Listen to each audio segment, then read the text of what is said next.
Let's be honest, collapsing IPs is something we've all seen before, regardless of what we think counts as a downfall.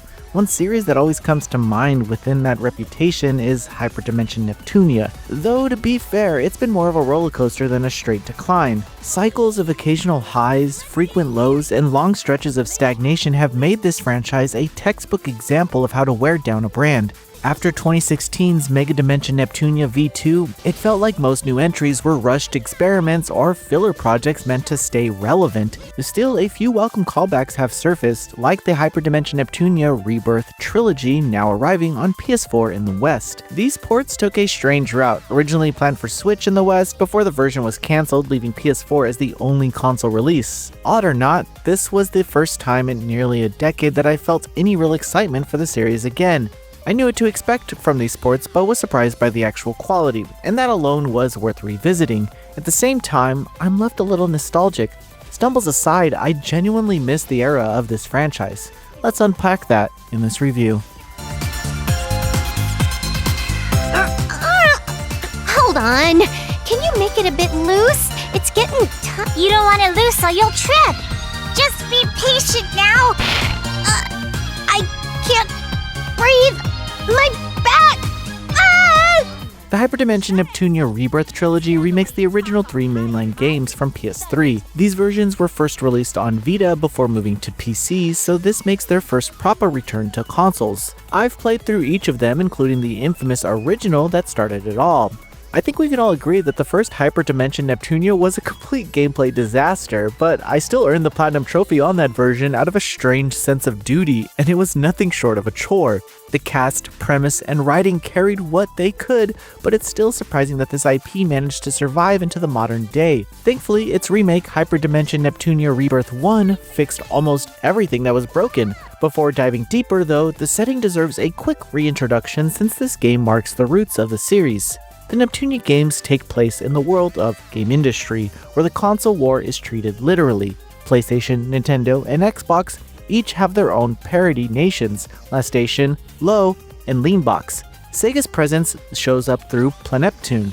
Every nation centers around gaming, and in the first entry, their ruling goddesses are locked in a constant battle. It's here that Pleneptune's goddess Neptune gets ganged up on during one such fight and loses her memory. She soon befriends two characters, If and Compa, who are just two locals that join her on a journey that slowly exposes the world in all its quirks. Keeping things moving, the sequel, Hyperdimension Neptunia Rebirth 2, follows the younger sisters of Pleneptune's, Lastation's, and Low's goddesses after their older siblings are captured. Piracy spreads, faith dwindles, and Neptune's sister Nepgear leads the rescue. Then Rebirth 3 puts Neptune back in the lead, sending her into an alternate dimension with a new version of Pleneptune's goddess. While the gameplay across these entries is similar, the tone and atmosphere of each story vary more than you'd think. Rebirth 2 in particular gets surprisingly dark, especially given its new lead. That said, the humor and fan service are still front and center, as expected from a low-budget JRPG of this time. Still, there's a balance here that outsiders might not expect, where strong character chemistry and actual narrative weight go beyond parody. The English dub is excellent too, and still one of the most endearing that I've heard. Gameplay-wise, the Neptunia Rebirth trilogy lands somewhere between solid and uneven, but it works more often than not. Combat is turn-based, built around customizable combos per character. Each face button leans into a different type of attack, and you unlock more as you level up. You can also freely switch combo routes mid-turn, which gives each fight some flexibility. It's here that square attacks focus on power, X attacks target break gauges, and triangle attacks add hit counts. The usual goal is to shatter an enemy's guard with break moves and then unload power hits. It's simple but satisfying once you factor in elemental properties, transformations, and skill management. Regular encounters can become fairly repetitive, but they go by quickly enough that it rarely becomes tiresome. The HDD or SP gauge adds an extra layer to combat. It fuels Goddess's transformations, which greatly boosts stats and unlock new powerful attacks that drain the gauge. It also enables combo finishers, so you're constantly weighing how to spend it, and it's here that boss battles actually stand out because of the system. Positioning, buffs, and HDD timing all matter, and the challenge feels rewarding. It's time for treatment. Balance-wise, Rebirth 1 is a little rough, but by Rebirth 3 the loop feels polished, especially thanks to the in-game achievement system that grants stat boost. There are also a few passive systems that shape progression, such as lily ranks, plans, and disc burning. Only 3 characters can be in battle at once, but you can pair them with backups. Each pairing has its own Lily rank that grows through combat, unlocking bonuses. The growth rate is too slow to bother tracking closely, but it's useful for long-term grinding or post-game content. Plans and disc burning act as the game's crafting systems, and on that, materials earned from fights or exploration can be turned into plans from NPCs or dungeons, creating items, gears, or even new dungeon modifiers. It's a clever way to make revisiting areas worthwhile, though it doesn't make up for how repetitive and recycled most maps feel.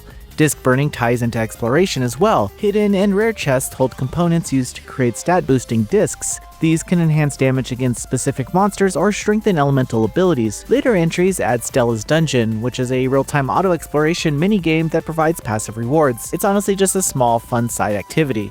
Conceptually, the Rebirth games offer meaningful replay value and some genuine player choice. In practice though, reused maps and padding quests designed drag the potential down. Most side quests are simple fetch quests or kill missions that can be repeated, and they tie directly into each nation's share system, which is the measure of faith that powers each goddess. Completing quests shift these values, and certain endings depend on how they're distributed. It's an interesting system on paper, but in execution, it feels a little arbitrary. Adjusting shares is just too easy, and that weighs down on the story choices affecting them. As for these new ports themselves, there isn't much really to discuss. They're all straightforward re-releases with no added content or mechanical tweaks.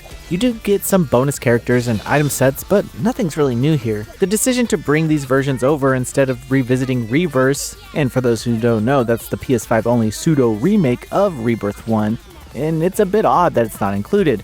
That version added a 4th battle character and a fishing minigame, but otherwise kinda felt unnecessary.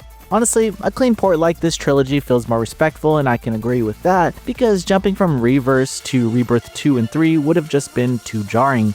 Even if these PS4 ports are fairly bare bones, I can't say I wasn't excited to replay Hyperdimension Neptunia Rebirth Trilogy. These games still hold up thanks to their likable casts, clever writing, and addictive battle systems. No, they won't win over everyone, and veterans who already played them on Vita or PC don't have much reason to return to this release. Still, it's been nice revisiting the series at its best. Hopefully the next numbered Neptunia entry can capture what these games end Mega Dimension V2 once delivered. That is, rather than continuing the trend of scattered spin-offs and half-hearted experiments. Noisy Pixel is giving Hyperdimension Neptunia Rebirth Trilogy on PS4 an 8 out of 10. Thanks for watching. This video is brought to you by our supporters on Patreon. Noisy Pixel is run by a group of gamers providing independent gaming coverage through news, reviews, previews, and more. Check out our Patreon to help support our continued growth, and subscribe to keep up with all our future content.